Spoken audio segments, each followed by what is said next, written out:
All right. Hello, everyone. Welcome to today's webinar. Before we get started, just a couple items to take care of. We will have time for questions at the end of the presentation. You can type those in by clicking the Q&A or chat section in the lower portion of your control panel. Feel free to chat amongst yourselves. You all have great advice, so feel free to share that with each other throughout the webinar as well. We will be posting a recording of the webinar on our blog. The link for that will be shown at the end. And if you'd like a PDF copy of the presentation, there will be a link there will be a link on the blog at that same post as the recording. If your question does not get answered today, or if you think of any others, please email our support inbox, which will be shown at the end as well. All right, so what is on the agenda for today? Burnout. This is a tough and a big topic, right? A lot of us are busy, a lot of the time, but when is it too much, right? And what can we do about it? We'll talk about the signs of burnout, the difference between burnout and stress, and steps you can take to hopefully prevent burnout in the first place, or how to help cope if you do get to that point. So first, what causes burnout? I think a lot of us think about burnout in the context of our jobs or careers, right? And that is a big cause of burnout for a lot of people. But just a reminder, job burnout is not only about the jobs you get paid for, right? This can be jobs like raising kids, either as a full-time job or outside your regular job, things like caring for an elderly parent, a sick family member, other commitments we make, et cetera, right? But within our various jobs, causes of burnout can include things like lack of control, lack of recognition, unclear job expectations, or overly demanding job expectations. On the flip side, actually monotonous or unchallenging work can also cause burnout, or high pressure or chaotic environments. And that can include the environment itself or the people within that environment, right? But it's not only our jobs that can cause burnout. Our lifestyle can cause burnout as well. Not leaving enough time for socializing or relaxing. Now, a lot of times that's related to our jobs, right? But it doesn't have to be. A lack of close supportive relationships can be a cause for burnout. Too many responsibilities without enough help from others. And not practicing healthy habits. Things like not getting enough sleep, not eating well, not getting exercise, not practicing stress management techniques can be a huge factor in falling over that burnout cliff, right? So lifestyle related. And then personality related causes. If you're a perfectionist or type A personality, right? You always want things to be perfect and you always want to achieve more. Now, being a high achiever is not a bad thing, right? So don't think that you shouldn't be motivated. But I think some of you out there that are in that type A, in that perfectionist spot, can attest that being that way can be really stressful sometimes, right? And then just having a more controlling personality in general. When we like to be in control of situations and we can't be, or when we like to be in control of situations and then we're in control of too many situations, right? It can cause issues and lead to that burnout. And then finally, just having more of a pessimistic style personality can lead to just being more prone to burnout as well. If you're kind of not looking at the positives as much, if that's just your personality, you can be more prone to burnout. Now, I'm sure there's other causes of burnout that I didn't mention, but these are just more of the common ones, right? So you might have things in all of these areas, or you might just have one, but it's a big one and it affects you a lot, right? But being aware of some of those things in your life that can lead to burnout it's helpful when we're looking to change our circumstances to help avoid burnout or to cope with burnout. Okay, so we talked about some of the causes. What are some of the common symptoms that might pop up that we can look for to know if we're on the road or have already taken the Burnoutville exit, right? So I'm going to break this down into physical, emotional, and behavioral symptoms. So let's talk about these physical symptoms first. So some of the things that can happen when we're experiencing burnout include lack of energy, right? You're just not feeling ready to face the day. Maybe you're finding it harder to concentrate during the day. Your mind is wandering, you can't seem to focus. Maybe you're getting sick more often, getting more colds more often, some things like that. And then other physical symptoms can come about as well. So headaches, you think of stress headaches, right? That type of thing. Stomach issues, digestive issues. That's a big one for a lot of people. And then just muscle pain in general. We start to carry more tension in our bodies as we get overwhelmed with stress and situations, and it can manifest physically, right? Our body is trying to tell us something, and we need to pay attention. And then the other physical symptoms that we need to look for is changes in our habits. So changes in eating habits, right? Maybe you're an emotional eater and you start eating more. Maybe you're an emotional non-eater, so you're eating less. Either way, a change in how you eat can be a sign that your body and mind are getting close to that burnout stage. Same with sleep. Some people, if they're experiencing low energy as a symptom, are going to sleep more. Some will have the opposite and will be up all night, not able to fall asleep. Again, just paying attention to any type of change in your physical habits is going to be important. How about emotional symptoms of burnout? So feeling more cynical or being more critical than usual can be a symptom of burnout. Feelings of helplessness, trapped, or feeling defeated, those types of things. Feeling alone is also an emotional symptom of burnout. And then that loss of motivation is a big one, right? We're just not motivated to do much anymore at that point. And then behavioral symptoms. These are kind of, they have to do with the other ones, right? They're basically actions based on some of those first symptoms in a way, right? Maybe you start to withdraw from some of your responsibilities.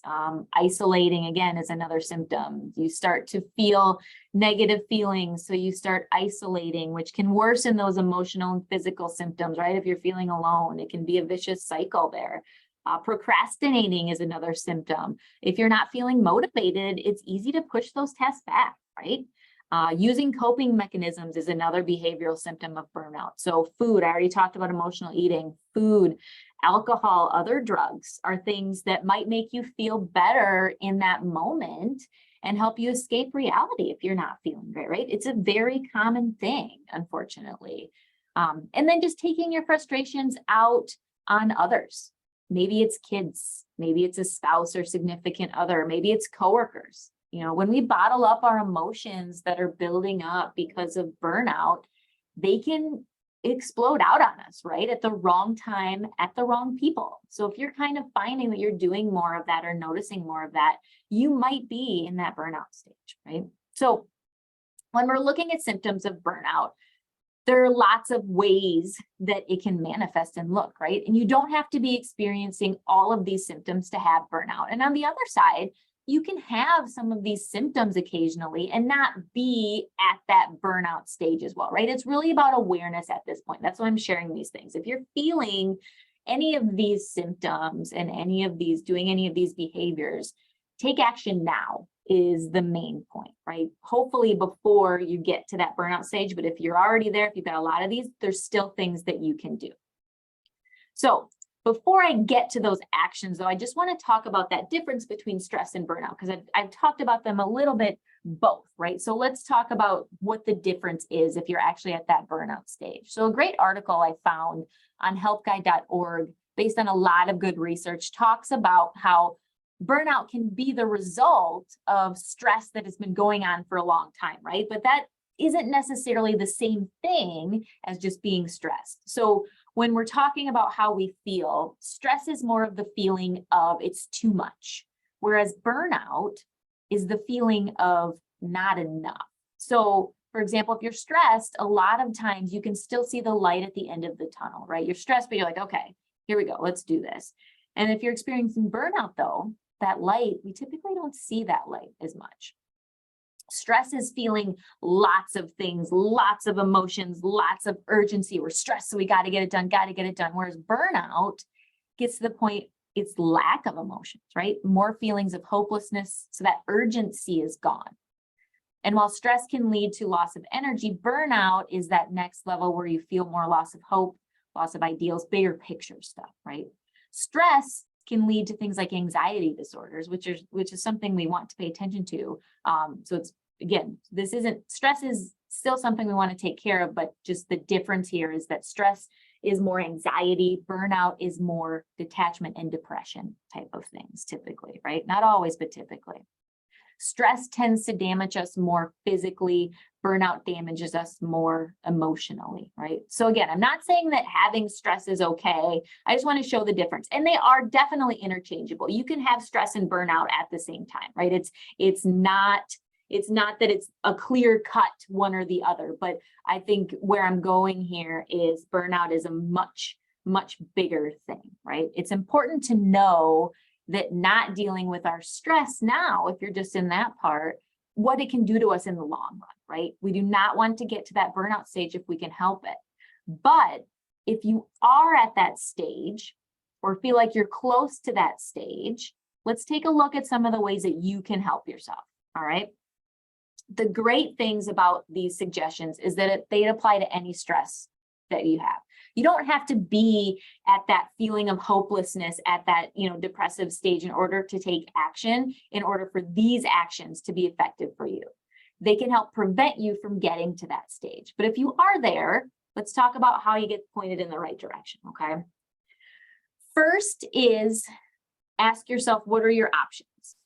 If you're experiencing burnout at work, can you talk to a supervisor to discuss different options you might have, maybe getting more support, maybe, delegating of different tasks that can happen, something like that. I don't know, everyone's in a different situation, right? But have you had a conversation, if it's at work, have you had that conversation to see if there's anything that can be done?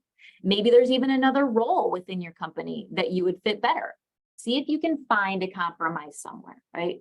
Looking for a job, a new job is an option as well, right? I mean, it can be a hard option. You maybe don't want to take that option, but it is an option. It's something that we have to look at. If you're at that point where you don't think there's any other options where you are, it might be time to look at other ways, other areas.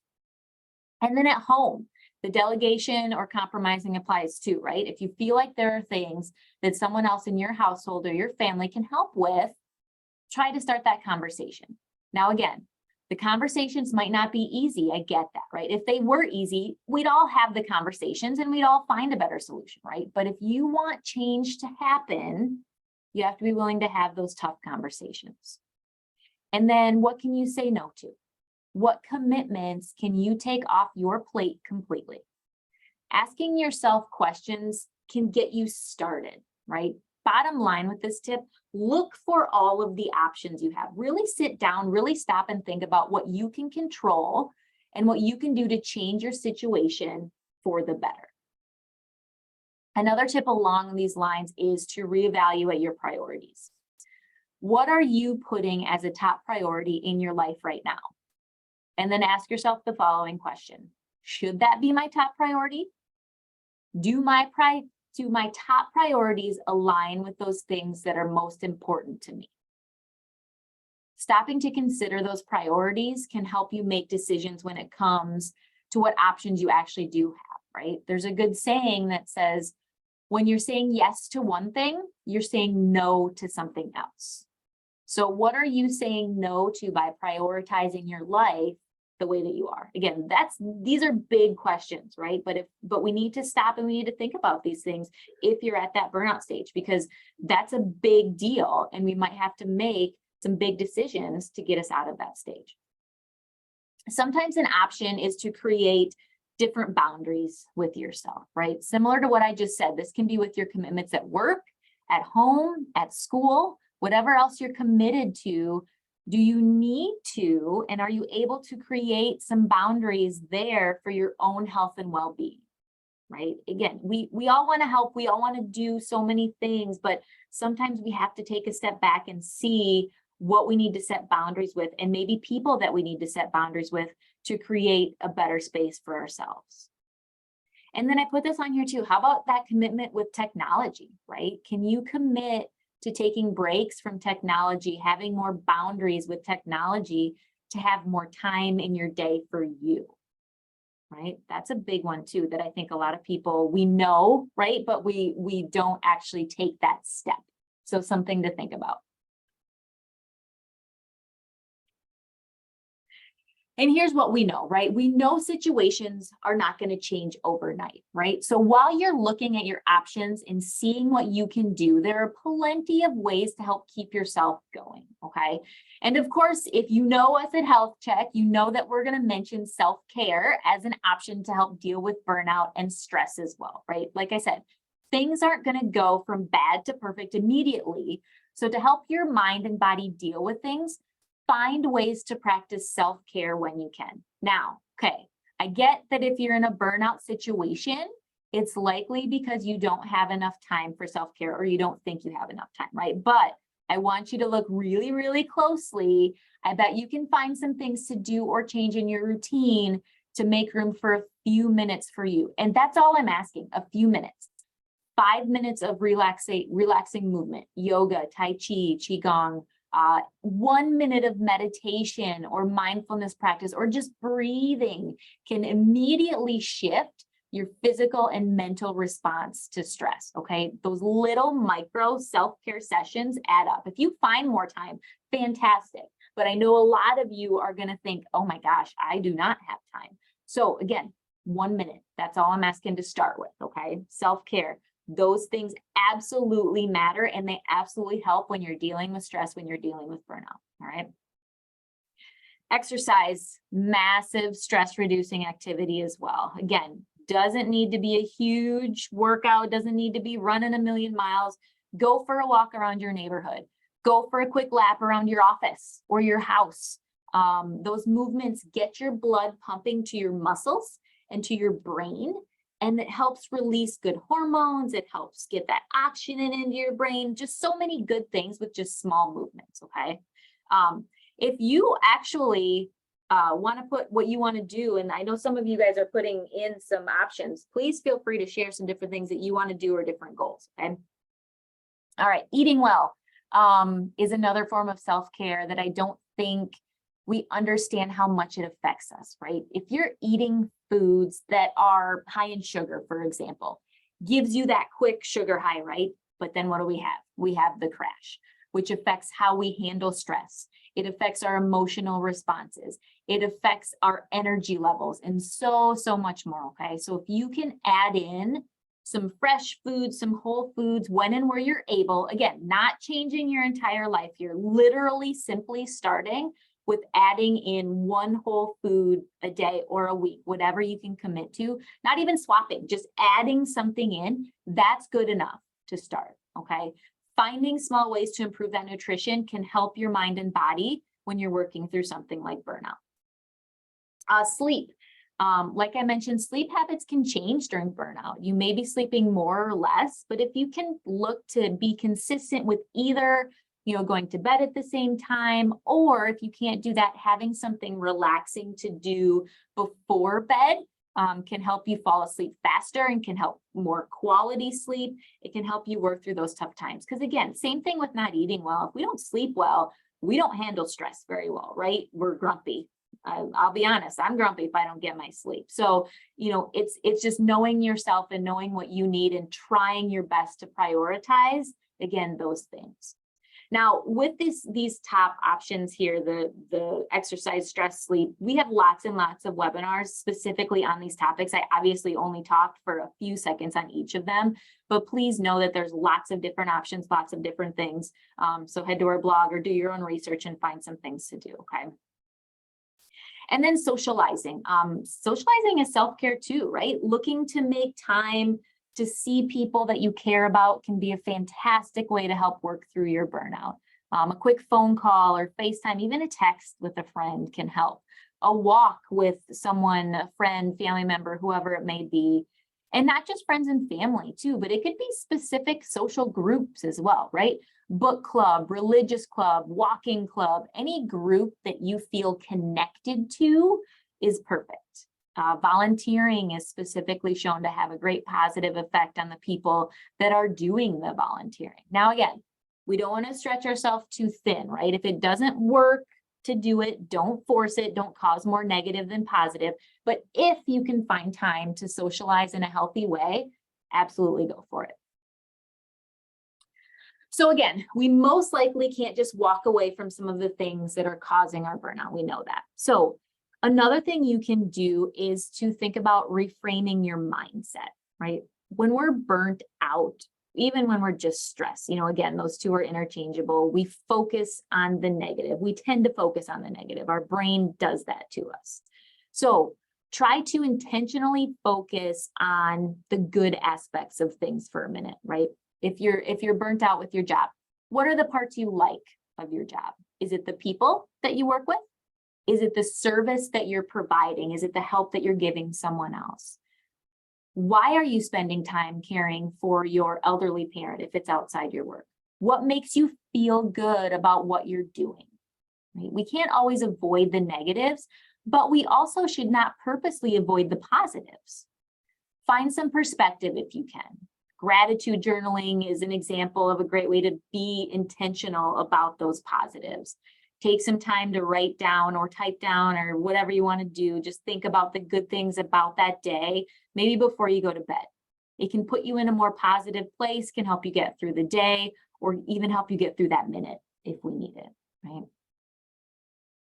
And then similar to reframing your mindset, find your purpose. Now, this is a big thing we talked about in last month's webinar. So this can come in a few different forms. So you can look at it as your purpose for your job or your commitments and finding that positive, like we talked about, right? Why are you doing that? And then you can revisit that purpose of what you're doing or why you're doing what you're doing. You can also look at it as a way to incorporate your purpose into your life more. So think about what you're passionate about in your life, and then find ways to incorporate that into as many days as you can. Maybe it's a hobby, maybe it's your family, whatever it is. If you take time to focus on those things that you're passionate about when you can, it can help you create a better day, a better mindset, and a better life. Really, it is that simple in some cases, right? Focus on the things that you like and do it as much as you can, and you're going to be happier. And then last and certainly not least, look for support, right? Coworkers, family, friends to share your stress with and who can be that shoulder to cry on or that voice of reason if you need it, right? And I said this in a little bit of a roundabout way when we talked about thinking about your options, but ask for help, right? Your boss, your coworkers, your family members, whoever it may be, they may not even be aware of what you're going through, right? Or they may not want to offend you by asking if you need help. We're prideful people, right? But don't let that pride get in the way of your well-being. Ask for help if you need to. Right? I know it's hard, but if you're at this point and you're at that point of burnout, that's one of your options, and that's a good one. Now, if you don't feel like you have someone in your life to turn to just to talk to or have that support, chat with your human resources to see if you have an employee assistance program, or EAP is also known as, and what that involves. Generally, there's professionals that you can talk to about dealing with stress and burnout.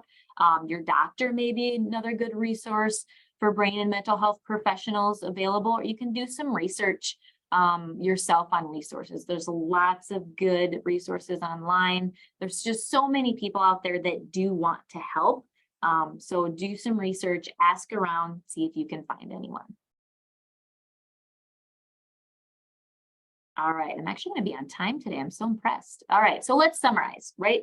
Stress is a part of life, no matter who we are, right? A good friend and coworker of mine always says, you can't pour from an empty cup. And it's so true, right? But burnout might be a part of your life at some point. So look for the signs. If you're no longer feeling like things are too stressful and you're at that point of not enough, you're just not feeling motivated, you're not having the energy, you're not having the good thoughts ever, then you might be at that burnout stage, right? Think about what you can do. What are your options? What can you control and change, right? You need to reevaluate. You don't need to, but you might need to reevaluate your priorities to better serve your well-being. You might need to set boundaries in different aspects of your life. You absolutely need to practice self-care as much as you can, right? You may need to reframe your mindset in some situations to focus more on the positives to help work yourself back from the edge, if you will. Finding your purpose can help with that. Getting that passion back into your life, right, is so important. So do what you can with that. And as always, look for support, right? Ask for help. It's okay, and you'll be okay. I promise. All right, I will take some questions here in a second, but I do want to chat about the upcoming webinars. So next month, improving comfort foods. So we will talk about some little ways to improve some of those foods that we love that might not be super duper healthy for us, right? And then speaking of setting boundaries, we are actually going to do a full webinar on setting boundaries tips. I'm gonna have to listen to this myself, even though I'll be the one doing it, right? But it's a really important thing, to put your own health. Specifically, we'll talk about health, but obviously every, other areas too. But we want to put you on your own priority list, right? If you do have lifestyle rewards and if you do have questions, here are the questions for today. These will be on the slide deck with the recording on the blog that will come out either later today or tomorrow. So if you need to answer questions, here's where they are. Most of you will not need to answer questions, but that's where they are. And then, of course, you can contact us. We are on social media, even though I want you to set boundaries with social media, right? When you're on it, come check us out. And then you can watch the past webinars and register for upcoming on our blog. Like I mentioned, that's where this webinar will be. So healthcheck360.com/blog. So check out the other webinars we have, register for the upcoming. Again, you don't have to come to the live ones. You can always watch the recordings on there. And then reach out, right? Our coaches, all we want to do is help. That is what we're here for. So I know a lot of the stuff that I said today might not be anything new, right? You might know, but implementing it, you might want some additional support, right? So give us a call, shoot us an email. We'd love to chat with you. And yeah, there we have it.